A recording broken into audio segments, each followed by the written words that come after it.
La radio des villages. Une émission, un rendez-vous.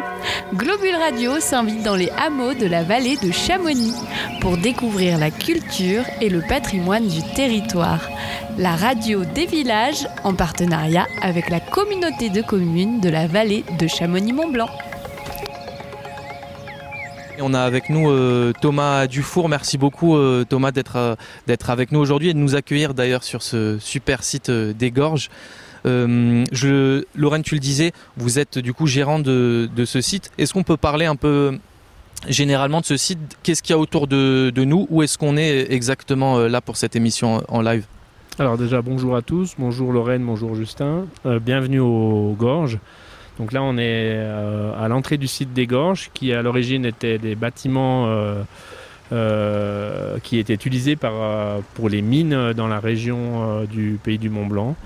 Une fois que les mines se sont arrêtées, les bâtiments sont tombés un peu en désuétude et 80-50 ans plus tard, un ingénieur de Paris est venu s'installer ici à Servoz et a visité le site des Gorges, a visité la gorge et a décidé de créer un sentier pour pouvoir visiter une partie des gorges de la Diose, pour pouvoir voir les cascades et tout ça.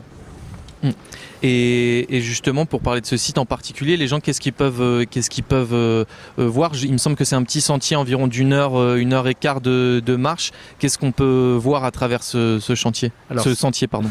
C'est un sentier qui fait 1,3 km et qui est aménagé un peu en partie dans les falaises. Donc c'est un peu un chemin suspendu qui est tout aménagé avec des barrières et des ponts et des passerelles. Et ce qui nous permet d'avancer au maximum dans la gorge jusqu'à arriver à un endroit où c'est très très resserré. Et pendant la visite, on arrive à voir le torrent des Gorges qui descend dans ce canyon, et puis on peut apercevoir 5 cascades qui sont les plus réputées du site. Et ce site, il est ouvert au public depuis 1875, ça commence à faire un paquet d'années. Comme vous citiez, c'est Achille Cazin qui a décidé de l'aménager. Et c'était quoi un peu la philosophie qu'il avait derrière ça? Alors à l'origine, quand il a eu l'idée de faire le sentier, on pense que c'était un peu l'âge d'or des choses un peu extraordinaires dans les montagnes. Il y a eu pas mal de gorges qui se sont créées à ce moment-là, les gorges du Fier, les gorges du Pont du Diable, en Suisse aussi.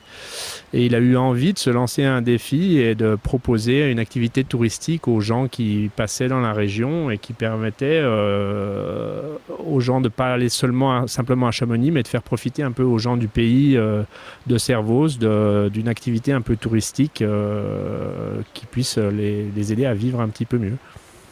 Et vous, ça fait combien de temps que vous occupez de ce site du coup aux Gorges de la Diose? Alors moi, je m'occupe du site en tant que gérant depuis une dizaine d'années à présent, mais je travaille là depuis bientôt 35 ans. D'accord, et qu'est-ce qui vous plaît, vous, justement, dans ce site? C'est de un petit peu perpétuer, on va dire, la philosophie d'Achille Cazin aussi, d'ouvrir ce lieu à un maximum de monde possible? Alors déjà les travaux en montagne, les travaux en plein air, c'est quelque chose qui me plaît beaucoup, donc j'ai accroché assez vite. On vous a vu revenir avant avec du bois sous l'épaule. Vous étiez déjà en train de faire des petits travaux, c'est ça? Oui, on est en train de replier le bois qu'on a utilisé pendant les préparations, et on le redescend pour l'évacuer du site. Donc ce qui est intéressant, c'est de travailler en plein air, et en parallèle, c'est un site qui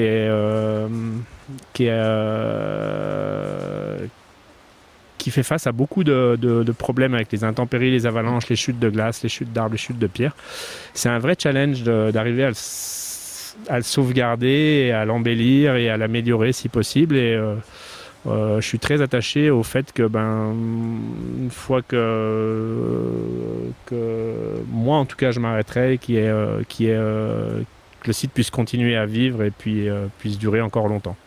Et on le voit là, on est juste à côté du parking, entre l'entrée et le parking. Il y a beaucoup de gens qui défilent déjà depuis ce matin. Ça a l'air d'être un lieu très, très apprécié aussi des touristes et des locaux aussi de la vallée. Alors on est très heureux parce qu'on a vraiment une bonne presse. Si vous allez sur les réseaux, vous allez voir, les gens sont vraiment très contents de faire cette visite. On a un rapport qualité-prix qui est quand même intéressant. On est attaché à ne pas pratiquer des prix trop élevés pour permettre un peu à tout le monde de pouvoir venir visiter le site des Gorges. Et on a la chance que ça plaise de plus en plus et beaucoup. Et on le voyait, il y a des enfants aussi avec des parents. Du coup, c'est un sentier qui est accessible même pour les enfants. Alors, c'est une promenade qu'on ne va pas dire facile. Nous, on utilise le terme de modéré parce qu'il y a quand même 1,3 km de sentier. Il y a 500-600 marches, même si ce n'est pas des marches très, très difficiles et qui ne sont pas en continu. Parce qu'on fait on fait de la marche, on grimpe un peu tout le long, mais des moments, c'est un peu plus calme. Tout le monde peut quasiment accéder au site, en tout cas comme ça en aller-retour. Si on n'arrive pas à faire la promenade, on peut toujours faire demi-tour et revenir à l'entrée.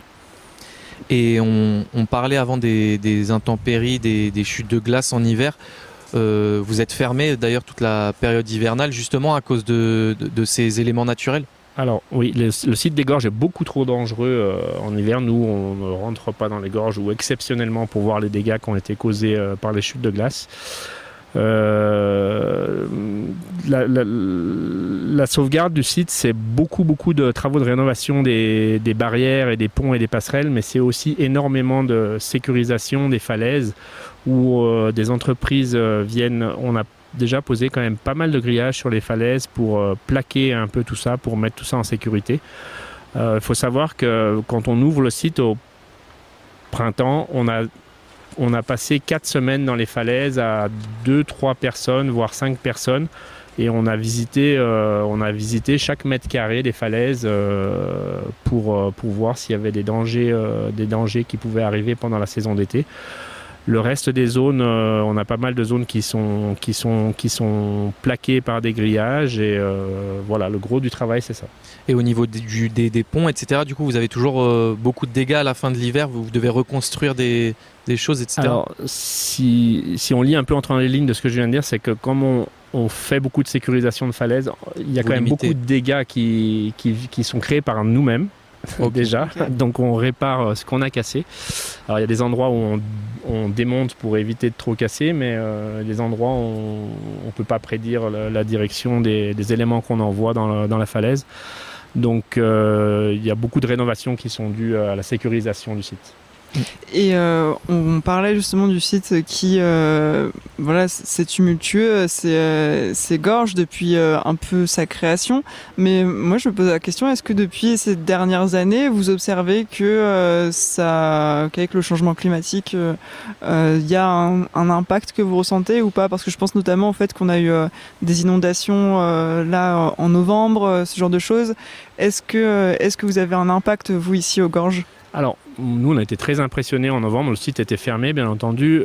C'est passé vraiment très proche de nos infrastructures. Depuis 35 ans que je travaillais sur le site des Gorges, on avait fermé 2-3 fois le site suite à des crues qui étaient un peu importantes. Mais là, on arrive à un point assez étonnamment où c'est presque 1 fois ou 2 fois par an où on est obligé de fermer le site pendant quelques heures pour éviter de mettre les personnes en danger au cas où il y a un incident sur les passerelles ou les ponts. Est-ce que vous êtes touché ici par le phénomène qui est de plus en plus décrit dans la vallée du surtourisme, ou ça reste toujours quand même assez on va dire, ouvert pour accueillir tout le monde? Alors, on a un succès qui a été grandissant là, les dernières années. Évidemment, on s'est retrouvé à devoir gérer des flux de personnes un peu plus importants. On a pris le parti de temporiser les entrées quand il y avait beaucoup de monde, ce qui permet de fluidifier un peu la visite, ce qui permet aux gens d'avoir un peu plus de confort pendant la visite. Maintenant, au-delà de ça,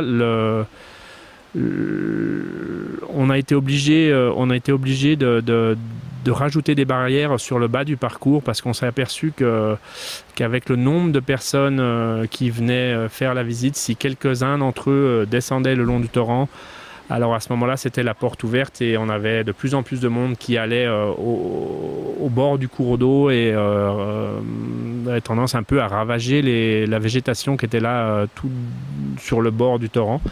Donc on a pris le parti de mettre des barrières et de demander aux gens de jouer le jeu, de protéger le site en évitant de sortir du sentier pour éviter de dégrader un site qui est beaucoup visité et qui a une charge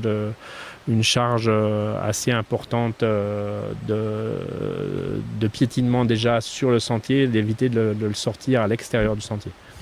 Et c'est un petit écrin de fraîcheur ce lieu aussi avec les dernières journées notamment qu'on vit là dans la vallée où c'est très chaud, ça permet aux gens un peu de profiter de la fraîcheur du torrent. Alors l'avantage des gorges, oui, c'est un vrai coup de frais quand on a les gens qui redescendent et ils sont ravis d'avoir pris un peu de fraîcheur. En arrivant en bas, c'est de nouveau le coup de soleil.